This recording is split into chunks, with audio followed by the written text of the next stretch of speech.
gogashani ayaa ahayd mid ay dhigeen beesha lagu marayno u dhigeen beesha xawaadlo oo kamid ah beelaha daga gobolka Hiiraan waxayna ka dalbadeen in beeshu ay ka hesho xibinta xildhibaanimo ee dowladda federaalka Soomaaliya gaar ahaan xildhibaanada dowladda soo socda waxaana ka soo qayb galay xafladaasi nabadoono siyaasiyiin waxgarad haween dhalinyaro iyo waliba qaybaha kala duwan ee bulshada gobolka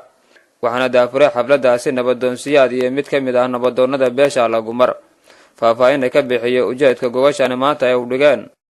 xafladaan ama gogoshaan waxaa dhigay beesha Allagumar waxayna u dhigtay baaweynta xawaadle waxay rabaan waxaa la soo maray 5 dawladood oo cali mahad ugu horeeyo Abdullaahi Xasan Sheekhna ugu dambeeyo waxaa la tagay Jabuuti waxaa la tagay Carte waxaa la tagay Imbagaati dhibaato badan iyo culays badan iyo dhibaatooyin la soo maray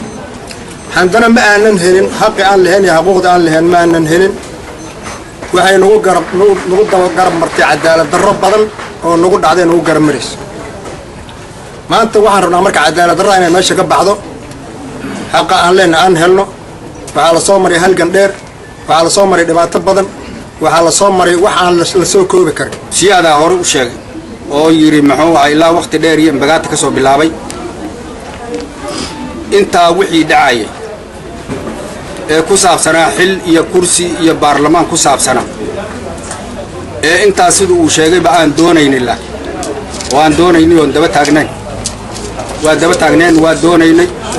geed la fariistaba waa fariisanaynay xafiiskii la tagaba waa tagaynay wadankii la isugu tagaba waa tagaynay balse ma suurta galin oo wali albaabkii asaga wali waa noo dhimaya sidoo kale qaar ka mid ah odayaashii iyo nabadoonada ka qayb galay qada sharaftaasi ayaa ballan qaaday in ay heli doonaan beeshu xuquuqda ka maqan annagu dadaalan leenahay inaan idin la dadaalna lagu marow aan ballan qaadayna laakiin intii qalinka qabato oo qalinka wax xariiqa qabato hadduu annaga nagu jirana haddaanu ballan qaado haddowna nagu jirinna wixii aan ku leenahay oo muxuu ahay tala ama garab istaaga ama abar raawaha loo roonaado waa leenahay insha Allah munaafaqnimana naga ma ah Allagumarna waa istaahilaa waxaan leenahay marka cid walba Ilaahay xaqeeda asiyo cadaaladda Ilaahay baa qaybiya mansabkana Allah bixiya aniga baan guuraa la yiraahaa waan aqaanaa reer Hiiraan baan hay laakiin deegaankooda waan aqaanaa nimankaan ma aha niman ku darsan niman ma kor fuulaan xawaadla meel degan weey Allagumar aniga waxaan baqabaaba kursiga inuu haystaba waaba siyaano ma dhawaasi Allagumar inuu kursiga haystaa ban mooda aniga waaga hadii baryaba wallahi inana beenidii uu sheegay ugaaska waa u sheegay wax kursi mudan Allagumar ka jiraan ninkaas siyaada xawaadlo gudoomiye ah annagu hadaa beesha farmagana waxa garab taagana nimanka tolka ee xaqdarada sheegtay ee xafladda quruxda badan la dhigay ee u dhigay hadii alla ku leeyahay xawaadlo weyne farmagana boqoradii anahay waa saacidayna waa garab taaganahay marka Allagumarna maaha mid yalaba wax la tirin kara baa koog iyo laba maaha walaalayaal waxay taa kursi iyo 2 iyo 3 hadii la siiyay ay ku filan tahay maaha laakiin waxaan leenahay nab ahaantii waa mudan yahay xaqna waa u leeyahay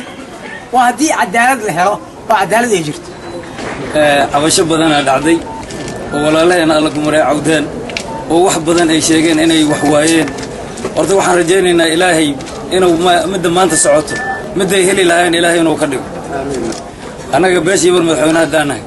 waxa way waa taageersanahay walaalaheen waxa way runtii waxa way waa garab meeshaas joogo ugu dambeyn musharax xildhibaan Ibrahim oo u sharaxana xibinta xildhibaanimo ee beesha Allagumar ayaa soo gabagabeeyay xafladaasi aniga kursiga horta waa haysanaa kursiga 4 kursi ahayd haddii muxuu ahaay arrintaas ay ugaaska ahayn aniga waa iska casilaya kuma jiro laakiin ugaaska ayaan maxaa taageersanahay arrinta xawaadle ee ugaaska haddii muxuu ahay ay dhaafto kuma jiro laakiin haddii arrinta ugaaska ay taagan tahay diyaaran u ahay musharax ayaan u ahay hadday ugaas ka oo meel kale ay aado aniga kuma jirin waa iska casili walaalay haddii dad geysanayeen ayay u taallaa Khalid Maxamed Ismaaciil Kacase TV-ga caalamiga Soomaali News beledweyne